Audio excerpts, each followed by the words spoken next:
Bonjour. ADN, acide désoxyribonucléique.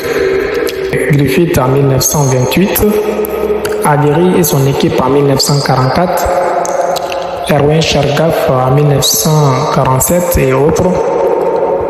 Ils ont mis à l'évidence l'ADN comme une molécule qui est constituée du support de l'information génétique, ce qu'on appelle le génome. C'est-à-dire l'information nécessaire pour la croissance, pour la reproduction et surtout pour le développement de l'organisme. Dans cet épisode, nous allons essayer d'expliquer la structure générale de ce célèbre ADN. Mais avant de m'aventurer, il est essentiel de comprendre que l'ADN est représenté de formes bicaténaires. Quand je dis bicaténaire en termes scientifiques, signifie deux chaînes ou des brins antiparallèles. Et ces deux brins s'enroulent les uns autour de l'autre pour former une structure hélicoïdale, appelée autrement double hélice.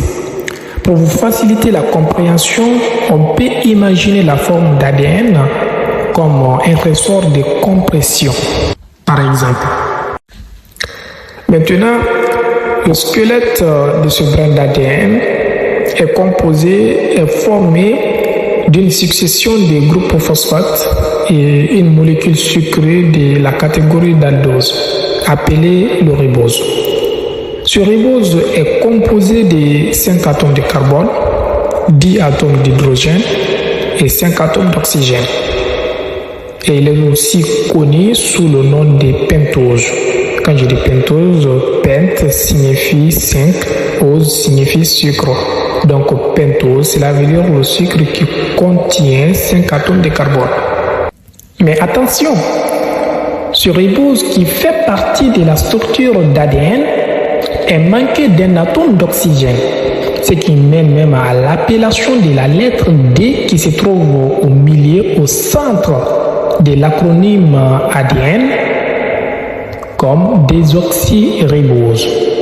Donc la lettre A signifie acide, la lettre D signifie désoxyribo, la lettre N signifie nucléique.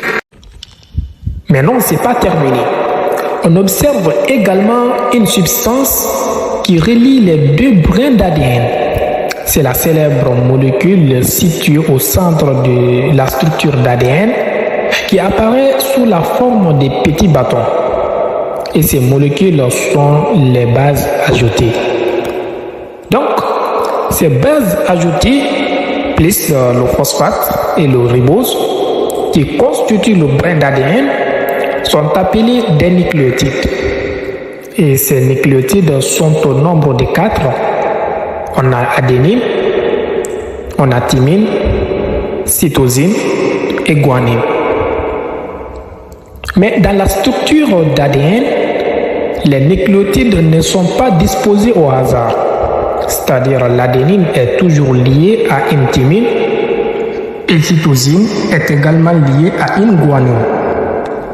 Merci.